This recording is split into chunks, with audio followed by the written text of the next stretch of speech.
Donald ট্রাম্পের ছবি নিয়ে পোস্টার বানিয়ে রাজপথে নেমেও শেষ রক্ষা পেলেন না আওয়ামী লীগ ও শেখ হাসিনা, যা বললেন বক্তা আব্দুল সালাম যুক্তিবাদী। তো বন্ধুরা, বুঝতেই পারছেন আজকের ভিডিওটা কতটা গুরুত্বপূর্ণ একটি ভিডিও। দয়া করে আজকের ভিডিওটা কেউ স্কিপ করবেন না। যদিও বর্তমান বাংলাদেশের রাজনীতির অবস্থা বিশাল ভয়াবহ, আপনারা ভিডিও স্কিপ করে দেখলে ভিডিওর কিছুই বুঝতে পারবেন না। যাই হোক বন্ধুরা, ভিডিওতে আজকে আর বেশি কথা বলে আপনাদের মূল্যবান সময়টি নষ্ট করব না। সরাসরি আজকে আমরা চলে যাব এই বক্তার কাছে, আর তার কাছ থেকে শুনবো বিস্তারিত। পাগল স্বৈরাচার হাসিনা পাগলি হয়ে গেছে। গতকালকে তার কর্মীদেরকে বলছে তোমরা রাজপথে নামো, এমনিতেই নামো না, তোমরা ডোনাল্ড ট্রাম্পের ছবি নিয়ে নামবা। কার ছবি?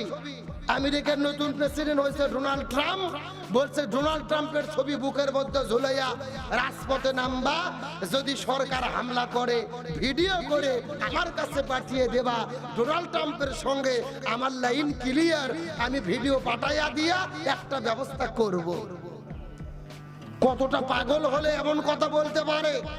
আমরা তো এতদিন দাবি করতাম যে শেখ হাসিনাকে গ্রেফতার করে আয়না ঘরে রাখা হোক। এখন দেখতেছি না, শুধু আয়না ঘরে রাখলে হবে না, ওই শেখ হাসিনার পাগলামো ভালো করার জন্য আপনাদের পাগলা গারোতে পাঠাতে হবে। এ কথা কর না কে?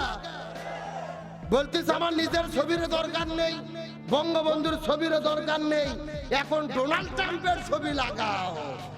এতদিন তোমরা বড় বড় বক্তব্য দিয়েছো, জামাত বিএনপি ক্ষমতায় গেলে আমেরিকার কাছে বাংলাদেশ বিক্রি করে দেবে, সেন্ট মার্টিন তুলে দেবে, আর এখন তোমরাই ওই ডোনাল্ড ট্রাম্পের পাও তেল মারিচ্ছ দেশে ফেরার পথ খোলার জন্য।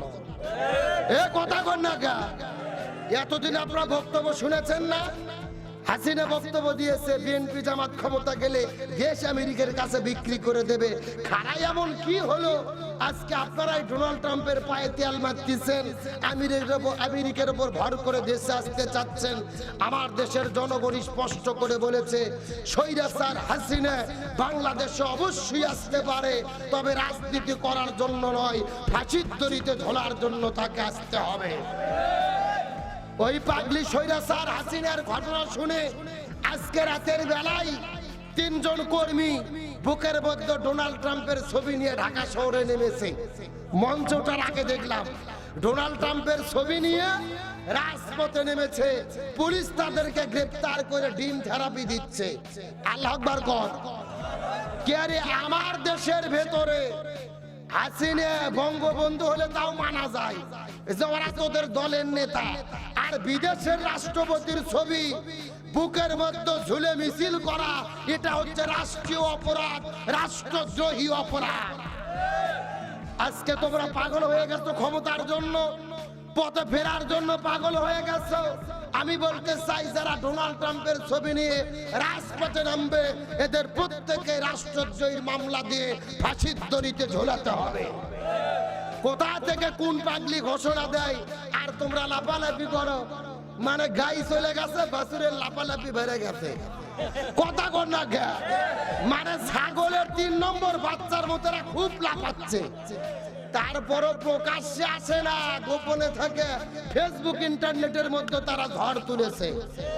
আমরা পরিষ্কার করে বলি, বিএনপির স্বার্থ নিয়ে কাজ করতে পারে, জামাত ইসলাম তাদের স্বার্থ নিয়ে কাজ করতে পারে, চরমোনাই তাদের স্বার্থ নিয়ে কাজ করতে পারে, কিন্তু স্বৈরাচার হাসিনার মোকাবেলার জন্য আমরা সবাই এক দল, তাদের জায়গা বাংলার জমিনে হবে না। তাদের কোনো বিশৃঙ্খলা আমরা কি আর করতে দেব? জোরে বলেন, করতে দেব? ওই স্বৈরাচার পালিয়ে যাওয়াতে আমরা খুশি না বেজার? আরো জোরে বলেন। ওই ডোনাল্ড ট্রাম্প ক্ষমতায় এসেছে, ওরা বগল বাজাচ্ছে যে এখন ডোনাল্ড ট্রাম্পের মাধ্যমে হাসিনা দেশে ফিরবে, মানে ডোনাল্ড ট্রাম্প শেখ হাসিনার কোলত করে নিয়ে এসে দেশের মধ্যে রাখে যাবে। আপনাদের কি মনে হচ্ছে তুই সোজা? কলকাতা বহু দূরে, আমেরিকা বহু দূরে।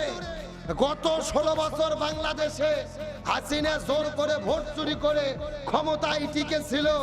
আমেরিকা হোয়াইট হাউস থেকে শুধু ব্রিফিং দিয়েছে, আর কোনো শব্দ তারা উচ্চারণ করতে পারেনি। আর আজকে বাংলাদেশের বিপ্লবী সরকার গঠন হয়েছে, আমেরিকা নাক গলাইয়া এখানে হাসিনাকে পাঠা দেবে। অত পাগল ডোনাল্ড ট্রাম্প না, ও পাগল, কিছুটা পাগল, আধা পাগল, কিন্তু জনগণের মার খাইয়া জনগণ তাকে ভোট দিয়ে রাষ্ট্রপতি বানাইছে। এখানে একটা শিক্ষা আছে, এই ডোনাল্ড ট্রাম্পের যিনি প্রতিদ্বন্দ্বী ছিল সেই মহিলার নাম হলো কমলা হ্যারিস। কমলার বনবাস, কমলা কমলা, জনগণ কমলা খায়নি, কিন্তু ডোনাল্ড ট্রাম্পকে ভোট দিয়েছে। আধা পাগল একটা মানুষ, 86 বছর বয়স, ভুল ভাল বকে, তাকে ভোট দিয়ে প্রধানমন্ত্রী রাষ্ট্রপতি বানালো। আমেরিকার লোক বলে নারীর ক্ষমতায়ন চাই, আসলে তারা নিজের দেশে নারীর ক্ষমতায়ন চায় না। আমেরিকার লোক জানে যে আমাদের দেশের রাষ্ট্রপতি যেন কোনো মহিলা না হয়, কোনো পুরুষ হয়। আর আমরা বাংলাদেশের 90% মুসলমান, আল্লাহর কোরআন বলেছেন আর রিজালু কাওয়ামুনা আলান নিসা, পুরুষেরা হবে নারীদের কর্তৃত্ব, দায়িত্বশীল সরকার প্রধান। আর আমরা মুসলমান মুনাফিক নামধারী, বুঝি না, পাগলের মতো নারীদের হাতে ক্ষমতা তুলে দেই। আমেরিকা প্রমাণ করেছে, তারা পর্যন্ত পাগলকে রাষ্ট্রপতি বানাইছে, তাও নারীকে বানায়নি। তারাও বোঝে যে নারী রাষ্ট্রপতি হওয়ার দরকার নাই, পুরুষকে নেতৃত্ব দিতে হবে। তাহলে এই ঘটনার দ্বারা কি শিখলেন? আমাদেরকেও শিক্ষা নিতে হবে, আগামী নির্বাচনে যেন কোনো মহিলা আর ক্ষমতার মসনদে বসতে না পারে। কথা কন না গা? ওই স্বৈরাচার পালিয়ে গেছে, আমরা খুশি না বেজার? আর জোরে বলেন, আল্লাহ তোমার দরবারেতে হাজার শুকরিয়া, আল্লাহ তোমার দরবারেতে হাজার শুকরিয়া, হাসিনা পালাইছে হে দেশটা সারিয়া, সকলের মুখে হাসি আসলো ফিরিয়া। আরো জোরে বলেন, আরো জোরে। স্বৈরাচার পালাইছে হে দেশটা সারিয়া, সকলের মুখে হাসি আসলো ফিরিয়া। কোথায় আওয়ামী লীগ, কোথায় কাদের কাকা, কোথায় গেল ওই জালেমের গরম গরম কথা? কোথায় আওয়ামী লীগ, কোথায় কাউয়া কাকা, কোথায় গেল ওই জালেমের গরম গরম কথা? খেলা হবে, খেলা হবে, খেলা হবে, খেলা হবে, খেলা হবে, বইলা কাটকা গেল পালাইয়া। এ কথা কর না কা? ওরা এতদিন কি ডায়লগ দিয়েছিল? খেলা হবে, খেলা হবে। কে ডায়লগ দিয়েছিল? এ জোরকন কি কাদের? কাউয়া কাদের? আমার ভাইরে আসার জন্য বলি নাই, এই ওবায়দুল কাদের মানুষের অন্তরে যেই কষ্ট দিয়েছে এমন কষ্ট আর কেউ দেয় নাই। আমরা শুনেছি তিনি এখনো আছেন, এখনো দেশ ছেড়ে যায়নি। আমরা বলতে চাই ওই ওবায়দুল কাদেরের কোনো ক্ষমা নাই। বাংলাদেশের আমির জামাত ডক্টর শফিকুর রহমান বলেছে, ক্ষমা তাদের জন্য যারা আওয়ামী লীগ করতো কিন্তু কোনো অপরাধ করেনি। কথা কর না কে? তার বক্তব্যকে কিন্তু ভুল ভাবে বোঝানো হয়েছে মিডিয়াতে। উনি পরিষ্কার বলেছে, যারা আওয়ামী লীগ করে অপরাধ করেছে, নিরপরাধ মানুষকে মিথ্যা মামলাতে জেলে ঢুকাইছে, মানুষ হত্যা করেছে, এই দেশের টাকা চুরি করে বিদেশে পাঠাইছে, একজনেরও কোনো বিচার হওয়ার আগে কোনো ক্ষমা নাই। আজ থেকে এই 16 বছরে খেলা হবে, খেলা হবে ডায়লগ দিয়ে জীবন আমাদের শেষ করে দিয়েছে। আসলে ওরা আসল খেলোয়াড় না। ছাত্র জনতা যখন রাজপথে নেমেছে তখন এদেরকে আর খুঁজে পাওয়া যায়নি। এ কথা কর না গা? আজ থেকে 5 বছর আগে একটা বৃদ্ধ চাচা নির্বাচনের দিনে 8টার থেকে ভোট, ও ফজর নামাজ পড়ার পরে চিন্তা করছে আমি আর উজু নষ্ট করব না। এই উজু আটকে থুয়ে এরকম চাচা মনে মনে ভাবছে 8টার দিকে যে এই উজু দিয়ে আমি ভোট দেবো। ওই চাচা 8টার দিকে ভোট দিতে যাওয়ার পরে লক্ষ্য করে দেখে চাচা যাওয়ার আগে আর এক আল্লাহর ওলি এসে তাহাজ্জুদের নামাজ পড়ে দিয়ে গেছে। কথা কি বোঝা যায়? চাচা গেছে ফজরের ওজুতে ভোট দিতে, আর ওরা কাম সারছে কিসের ওজুতে? তাহাজ্জুদের ওজুতে চাচা মন খারাপ করে চলে যাচ্ছে, ছেলে পেলে ডাকতে বলতে হয় চাচা শোনেন বাড়িতে চাচিক নিষেধ করবেন, চাচিও যেন না আসে, তার কারণ চাচির ভোটও দেওয়া হয়ে গেছে। যেরকম সুবহানাল্লাহ, কি ভোট চুরি করে সুবহানাল্লাহ, এ যেরকম নাউজুবিল্লাহ। তখন চাচা বলতেছে ছেলে পেলেদের, কে বাবা তোমার চাচি মরে গেছে 6 বছর আগে, আজকে কখন ভোট দিতে এসেছিল, আমাকে ডাক দিলে তো আমি একটু দেখা করতাম। কথা কি বোঝা যায়? হাসার জন্য বলি নাই, বোঝার চেষ্টা করবেন। এই গত 16 বছরে বাংলাদেশে যত নির্বাচন হয়েছে, যদি জামাত বিএনপির প্রার্থীরা মাঠে থাকতো, নিরপেক্ষ নির্বাচন হতো, এই বাংলার জমিনে ওরা এমপি মন্ত্রী হয়ে মাহফিল বন্ধ করতে পারতো না। একটা মেম্বার হওয়ার ভোটারের যোগ্যতা ওদের নাই। তার মানে বোঝা গেল ওরা আসল খেলোয়াড় না, ওরা হলো ফাঁকা মাঠে গোল দেওয়ার খেলোয়াড়। কোথায় আওয়ামী লীগ, কোথায় কাদের কাকা, কোথায় গেল ওই জালেমের গরম গরম কথা? আর একটু জোরে বলেন, কোথায় ছাত্রলীগ, কোথায় কাওয়া কাকা, কোথায় গেল ওই জালেমের গরম গরম কথা? খেলা হবে, খেলা হবে, সবাই খেলা হবে, খেলা হবে, খেলা হবে, বইলা কাকা গেল পালায়া। আল্লাহ তোমার দরবারে হাজার শুকরিয়া, হাসিনা পালাইছে দেশটা সারিয়া, স্বৈরাচার পালাইছে দেশটা সারিয়া। আলোচনা কি চলবে? কারা কারা চলবে হাত তোলন তো দেখে। লিল্লাহে তাকবীর, আজকের মাহফিল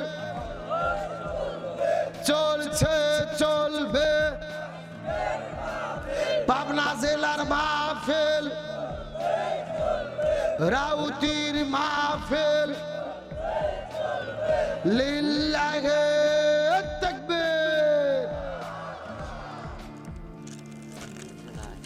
টিস্যু শেষ, কোন টিস্যু একটা বক্স। আমার বন্ধুগণ, মুসলমান ভাইরা গভীর মনোযোগ। তাহলে আমি আপনাদেরকে বলতেছিলাম, চিৎকার করে বলেন তো আবু জেল্লা কয়টা কাজ করবে? আরো জোরে বলেন। 1 নম্বর জেলের মধ্যে বন্দি করবে, 2 নম্বর হত্যা করে জমিন থেকে বিদায় করে দেবে, আর 3 নম্বর কাজ হলো এই দেশের ভেতরে যে আলেমদের জনপ্রিয়তা বেড়ে যাবে, যাদের মাহফিলে হাজার হাজার মানুষের অবস্থান ঘটবে, যাদের মাহফিলে লক্ষ লক্ষ যুবকদের সমাবেশ ঘটবে, এই জালেমদেরকে, ওই আলেমদেরকে এই দেশের মধ্যে তারা থাকতে দেবে না। লিইকুরিজুকা, তাদেরকে তারা দেশ থেকে বের করে দেবে। এই যে গত 16 বছরের মধ্যে লক্ষ্য করে দেখেন, এই বাংলাদেশের শহীদ আল্লামা দিলওয়ার হোসেন সাইদির পরে সবচাইতে যিনি জনপ্রিয়তা অর্জন করেছিল, আমাদের প্রিয় ভাই ডক্টর মিজানুর রহমান আল আজহারি। জোরে বলেন। ওই আজহারি ভাই জনপ্রিয়তা অর্জন করার কারণে এই দেশের মধ্যে থাকার জায়গা হলো না, তাকেও বাংলাদেশ থেকে মালয়েশিয়া যাইতে বাধ্য করা হলো। এই জন্য আবু জেল্লা 3টা কাজ করবে। 1 নম্বর জেলে বন্দি করবে, 2 নম্বর হত্যা করবে, 3 নম্বর দেশ থেকে বের করে দেবে। এখন আমি আপনাদেরকে জিজ্ঞাসা করি, বলেন তো দেখি, এই গত 16 বছরের ভেতরে এই 3টা কাজ স্বৈরাচার হাসিনা করছে নাকি করে নাই? এ জোরকন করছে নাকি করে নাই? তার মানে বোঝা গেল 1600-1400 বছর আগের আবু জেহেল আর গত 16 বছরের এই বাংলাদেশের স্বৈরাচার হাসিনা আবু জেহেল, এর মধ্যে বিন্দু মাত্র কোনো পার্থক্য নাই। এই যে শাইখুল হাদিস আল্লামা মামুনুল হক বলেছেন, একটা গিলাসের ভেতরে নমরুদ, ফিরাউন, কারুন আর আবু জেহেল, এই 4 জনকে একটা গিলাসের মধ্যে রাখে একটা ঘন্টন মারলে একটা শেখ হাসিনা তৈরি হয়। কথা কি বুঝেছেন? মানে নমরুদ, ফিরাউন, আবু জেহেল, কারুন, এই 4 জনের মধ্যে যা যা গুণ ছিল আমাদের রাবেয়া বসরি হাসিনার ভেতরেও দাদা আছে এবং ছিল, বর্তমানে আছে।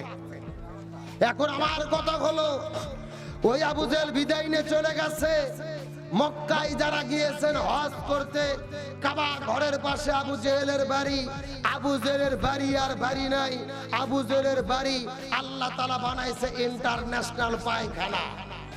সুতরাং এই বাংলাদেশের দাবি হলো, ওই স্বৈরাচার হাসিনা যেই গণভবনে ছিল, ওই গণভবনকে আর গণভবনকে জাদুঘর বানালে হবে না। ওই গণভবন আর ধানমন্ডি 32কেও বাংলাদেশে ইন্টারন্যাশনাল টয়লেট পায়খানা বানানো দরকার। তাহলে যতদিন বাংলাদেশ বেঁচে থাকবে, এই দেশের মানুষেরা তাদের টয়লেটে যাবে, আর ওই জায়গার মধ্যে যে স্বৈরাচারদের বিরুদ্ধে তারা ওখানে ঘৃণা পোষণ করবে। আমার কথার সঙ্গে কি একমত? ওই স্বৈরাচার হাসিনা এত খারাপ হতো না যদি পোল্ট্রি বাস দল, ওই জাতীয় পার্টি তাদেরকে সমর্থন না করতো। এ কথা কর না গা, জাতীয় গাদ্দার পার্টি, জাতীয় বেঈমান পার্টি, জাতীয় পোল্ট্রি বাস পার্টি, এদের নাম হলো জাতীয় নাটক পার্টি, জাতীয় পার্টি। ওই নাটক শুরু করছিল হোসেন মোহাম্মদ ইরশাদ। নির্বাচনের আগের দিনে বলে নির্বাচনে যাব না, পর বউ সুটকি গুড়ি রৌসুন ইরশাদ লাভ দিয়ে উঠে কই আমরা ভোটত আছি। কথা কর না কে, ইরশাদ চলে গেল, নাটক শুরু করলো দেবর আর ভাবি, জেম কাদের রৌসুনের সাথ। জেম কাদের বলে ভোটে যাব না, রৌসুন বলে আসি। দিন শেষে দেখা যায় আওয়ামী লীগের সাথে তলে তলে আতাত করে, ভাগা ভাগি করে সংসদের মধ্যে ঢুকে এই দেশটা তারা ধ্বংস করেছে। তার মানে বোঝা যায় আওয়ামী লীগের যতটা দোষ, তার সাথে বেশি দোষ জাতীয় পার্টি মুনাফিকদের। কিন্তু বর্তমানে বাংলাদেশে আওয়ামী লীগের লোকজন শাস্তি পাচ্ছে ঘর বাড়ি ছাড়া, জাতীয় পার্টির লোকজন লাখের মধ্যে সর্ষের তেল দিয়ে ঘুম পাচ্ছে। আমি বলতে চাই, এদেরও কোনো ক্ষমা নাই, এদেরকেও বিচারের আওতায় আনতে হবে। তার কারণ হাসিনের দোষকদের ক্ষমা করার কোনো সুযোগ। আমার প্রিয় বন্ধুগণ, মুসলমান ভাইরা, তাহলে কোরআন বলতেছে আবু জেহেল 3টা কাজ করেছিল, আর এই স্বৈরাচাররাও 3টা কাজ করেছিল। আজকের সংক্ষিপ্ত সময়ে আমার আলোচনার সাবজেক্ট হলো বর্তমান প্রেক্ষাপটে শান্তি প্রতিষ্ঠায় আমাদের করণীয় কি, এটা জানার দরকার আছে না নাই? আলোচনা কি চলবে? শেষ পর্যন্ত থাকবেন তো ইনশাআল্লাহ? দেখি থাকবেন না কারা কারা, একটু হাত তোলেন। ওই যে এক চাচা আর এক চাচা, এ সত্য সত্য কারা কারা থাকবেন, একটু হাত উঠান তো দেখি একবার। হ্যাঁ চাচা, হাত উঠান সবাই, হাতগুলো একটু নাড়াচাড়া করেন তো, হুম সারুক। এই ছেলে হাত উঠাও। কে রে হাততে কি গোলে রে? না না, গাঞ্জা না গুল, গাঞ্জা লেচ্ছে নাকি? এই হাত উঠাও, হাত উঠাও, হাত উঠাও সবাই সবাই। লিল্লাহে তাকবীর, আল কোরআনের আলো, আল হাদিসের আলো, লিল্লাহে তাকবীর। তাহলে আজকের সংক্ষিপ্ত সময় আলোচনার সাবজেক্ট হলো বর্তমান প্রেক্ষাপটে বাংলাদেশে শান্তি কায়েমে আমাদের করণীয় কি। এই বিষয়টা কোরআন হাদিস থেকে জানার দরকার আছে না নাই? শোনেন, বর্তমান প্রেক্ষাপটে যেই ওয়াজ লাগবে ওই ওয়াজই করা দরকার। আজে বাজে হরিণের কিচ্ছা কাহিনী বলে কোনো লাভ হবে? তাহলে ওয়াজের সাবজেক্ট বর্তমান পরিবেশে আমরা বাংলাদেশে শান্তি চাই কি চাই না, এখন কি কাম করলে বাংলাদেশে শান্তি হবে, এই আলোচনাটাই আমি সংক্ষিপ্ত সময় করে দোয়ানে চলে যাব ইনশাআল্লাহ। আমার প্রিয় বন্ধুগণ, মুসলমান ভাইরা গভীর মনোযোগ। এই জমিনের মধ্যে যদি শান্তি কায়েম করতে চাই, আমাদেরকে কি করা লাগবে কথাটা ভালো করে বোঝার চেষ্টা করবেন। আমাদের নবীজি এই জমিনের ভেতরে শান্তি কায়েম করার জন্য 17 বছর বয়সে একটা দল গঠন করেছিল, যেই দলের নাম হলো হিলফুল ফুজুল। জোরে বলেন নাম কি? কথাগুলো সুন্দর করে মাথার মধ্যে ঢুকানোর চেষ্টা করবেন। 17 বছর বয়সের ভেতরে আমার নবীজি দল গঠন করলেন, যেই দলের নাম হলো হিলফুল ফুজুল। ওই দলটা গঠন করার পরে এই জমিনের মধ্যে শান্তি কায়েম করার জন্য চেষ্টা করলো। 17 বছর থেকে শুরু করে 40 বছর পর্যন্ত এই জমিনের মধ্যে চেষ্টা করলো শান্তি কায়েম করবে, কিন্তু আমার নবীজি 23 বছর ধরে চেষ্টা করার পরেও এই জমিনের ভেতরে শান্তি কায়েম করতে পারলো। গভীর মনোযোগ দিয়ে বোঝার চেষ্টা করবেন। নবীজি 23 বছর ধরে চেষ্টা করলেন, শান্তি আসলেন না। কিন্তু নবীজির উপরে 40 বছর বয়সে যখন আল্লাহ তাআলা কোরআনটা নাজিল করে দিল, ওই কোরআন যখন আমার নবীজি এই জমিনের ভেতরে কোরআনটা কায়েম করলেন, কোরআন যখন সমাজের মধ্যে প্রতিষ্ঠিত হয়ে গেল, তখন জমিনের মধ্যে শান্তি কায়েম হয়ে গেল। 40 বছর থেকে শুরু করে নবীজি 63 বছর পর্যন্ত বেঁচে ছিলেন। এই 23 বছরে নবীজি শান্তি কায়েম করতে পারলো। নবুয়ত পাওয়ার আগের এবং পরের জীবনটা দুই ভাগে ভাগ করেন। নবুয়ত পাওয়ার আগের হলো 23 বছর, আর পরের হলো 23 বছর। প্রথম 23 বছরের ভেতরে নবীজি শান্তি কায়েম করতে পারলো না, কিন্তু পরের 23 বছরে নবীজি শান্তি কায়েম করতে পারলো। প্রথম 23 বছরে নবীজি কেন শান্তি কায়েম করতে পারলো না? এর পেছনে কারণ হলো এই 23 বছরের ভেতরে নবীজির দল ছিল, কিন্তু দলের সংবিধান আল্লাহর কোরআন ছিল না। আমার কথা কি বোঝা যায়? ভালো করে বুঝবেন, কিন্তু কথাটা মাথায় ঢুকান। আপনার আমার মতো দুই টাকার ছুটকে ফাটকে হুজুর না, তেল তেলা গোয়ান্দার নেতা না, পাগল। স্বয়ং আমাদের নবী চেষ্টা করতে 23 বছর, নবী 23 বছর চেষ্টা করে জমিনে শান্তি কায়েম করতে পারেনি, কারণ নবীজির কাছে কোরআন ছিল না, দল ঠিকই ছিল। তার মানে বোঝা গেল আজকে বাংলাদেশে যতগুলো দল শান্তি কায়েম করতে চায়, ওই দলের দ্বারা শান্তি কায়েম হবে না, যেই দল কোরআন দিয়ে চলে না। ঠিক আছে, আসতে বললেন কেন? জোরে বলেন ঠিক, আরো জোরে ঠিক। এখন আপনি চিন্তা করে দেখেন, আপনি কোন দল করবেন? যেই দল কোরআন দিয়ে চলে না, ওই দল শান্তি কায়েম করা তো দূরের কথা, নিজের দলতে শান্তি নাই, নিজেদের ভেতরে ঝগড়া বিবাদ হয়ে মানুষ মরে যায়। এ কথা কোন ডাকা? কারণ একটাই, তাহলে যেই দলে কোরআন নাই, যেই দলের সংবিধান কোরআন নয়, ওই দলদের শান্তি হবে না। আর ওই দল করা মুসলমানের জায়েজ নাই, ওই দল করা মুসলমানদের জন্য হারাম। গভীর মনোযোগ দিয়ে কথাগুলো বোঝার চেষ্টা করবেন। তার মানে বোঝা গেল এই বাংলার জমিনে যদি শান্তি কায়েম করতে হয়, ওই দলের দরকার যেই দলের মধ্যে কি আছে। আরো জোরে বলেন। আল্লাহর কোরআন কত সুন্দর করে চমৎকার করে বলেছেন, ও আমান্না রাদা যিকরি ফাইন্না লাহু মাঈশাতান দাঙ্কা ওয়া নাহশুরুহু ইয়াউমাল কিয়ামাতি আমা। আল্লাহ তাআলা বলেন, হে পৃথিবীর মুসলমানেরা গভীর মনোযোগ। এই জমিনের মধ্যে যদি তোমরা শান্তি কায়েম করতে চাও, ব্যক্তি, পরিবার, সমাজ, রাষ্ট্র, রান্নাঘর থেকে শুরু করে সংসদ ভবন পর্যন্ত যদি শান্তি চাও, কোরআন বাদ দিলে শান্তি হবে না। কোরআন বাদ দিয়ে যদি দল চালাও, দেশ চালাও, পরিবার চালাও, সংগঠন চালাও, ব্যক্তি জীবন পরিচালনা করো, ওই জীবনের মধ্যে শান্তি আসতে পারে না। বরং যারা কোরআন মেনে চলবে না, তাদের জীবনটা আল্লাহ অশান্তিতে ভরে দেবে। আর তাদেরকে দুই চোখগুলো অন্ধ করে আল্লাহ হাসরের ময়দানে উঠাবে।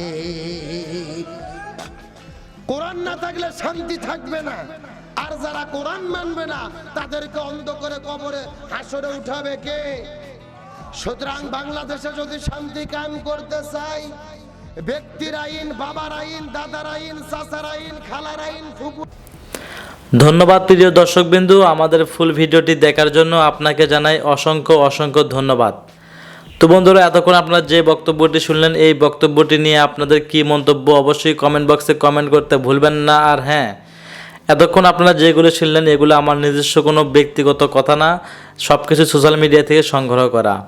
আজকের ভিডিওতে এবং বা আমার কোনো ভিডিওতে আমি নিজস্ব কোনো ব্যক্তিগত মন্তব্য বা কথা বলি না, সব কিছু সোশ্যাল মিডিয়া থেকে সংগ্রহ করা। এমন নিত্য নতুন আপডেট খবর সবার আগে পেতে এখনই আমাদের এই পিচ্চি সাকিব ইউটিউব চ্যানেলটি সাবস্ক্রাইব করুন।